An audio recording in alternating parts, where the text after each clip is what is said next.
Well, we're here at the CCA workbench, and it's time for the Academy Sports and Outdoors rigs and techniques. Dave, It's hard for me not to applaud for myself. you do well. I like me. I like you too. Anyway, we're talking about speckled trout. He's one of the big three of the inshore species, in my opinion. The snook and the red and the trout. You know, they're the, tarpon are a little offshore, in my opinion. But we keep those guys in there. It's a good eating fish, readily available to a lot of sportsmen, from either guys standing on the shore or out in a boat. So a lot of people get a chance to catch them, and they usually eat pretty good when you find them. Right. You can catch a bunch of little ones a lot of times, although I caution you, if you wanting to catch a big one, if you're catching a lot of little ones, you should probably move on down the line, because they don't hang out together. Big trout and little trout stay away from each other, because big trout will eat a little trout, and they know that. Right. Before I start talking about all these baits, you'd be surprised how big a bait that a little 16-inch trout can eat.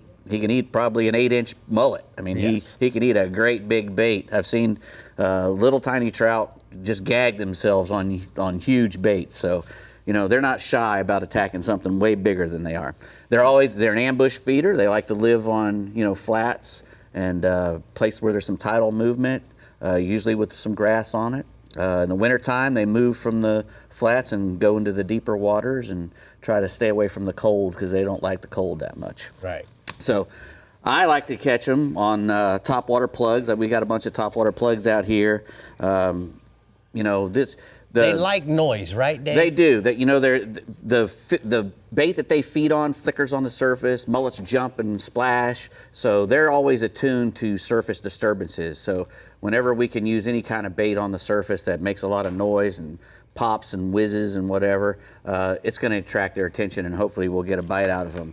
I prefer to use, instead of the baits like those that continue on, I like to use a walking style lure, like the Jaywalker, because I can stop it, and it'll keep doing its thing, Right.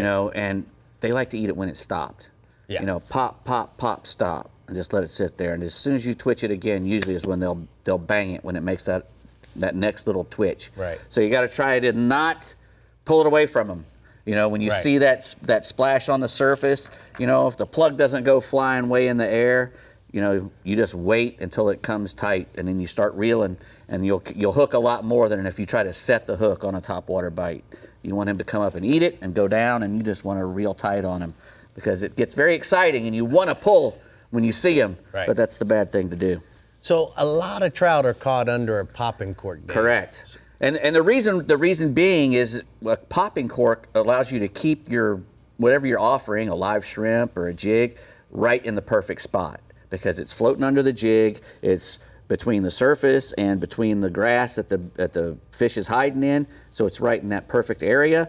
Plus, you've got a nice pop, and then that little thing comes down, which is what he's used to seeing.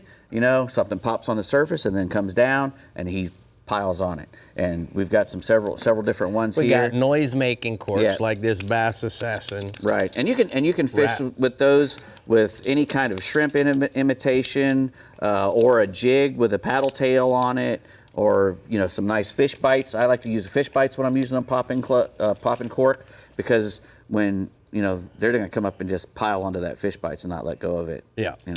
They Well, really because like that it's got the right scent, Right. That's I just rigged up like if you were gonna not use a cork and you were fishing on the bottom, let's say you were in a nice sandy area, Right. or it was in the wintertime and you're fishing on the bottom of a canal, you can just, and you don't have any jigs, if you don't want to use a jig head, I use these little bullet weights. Right. I'll Right. even put a peg up here or something to make sure that it stays on the bottom. And again, you can use the fish bites just like that as well, just like a regular bait without a jig head. Right.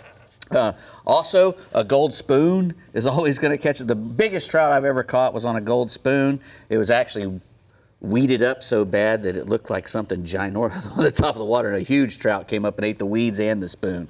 But always try to, use a gold spoon if you're coming into a place and you don't know what's there. It's a good search bait, and you can search all around with a gold spoon and try to find them in there. You like paddle tails versus straight tails, Dave? I always like paddle tails because I like to keep it moving. I'm not one of those guys who likes to pop and jig. I like to just keep going because I'm trying to cover ground usually. Right. And the paddle tail works best when the paddle's moving. You know, so I like a paddle tail. I like to use that because it's faster, and I like curly tails. Curly tails. For the same reason, because that, you know, if I'm moving it all the time, I'm not doing a whole lot of hopping and skipping. I just like to run it just like a spoon, really. You know, it just always seems when we talk It's very about fast, isn't it? all of our inshore species, we just always seem to run out of time. Yeah, we didn't Because get to the war pig. you do such a great job, Brittany, Brie. Yes, you guys do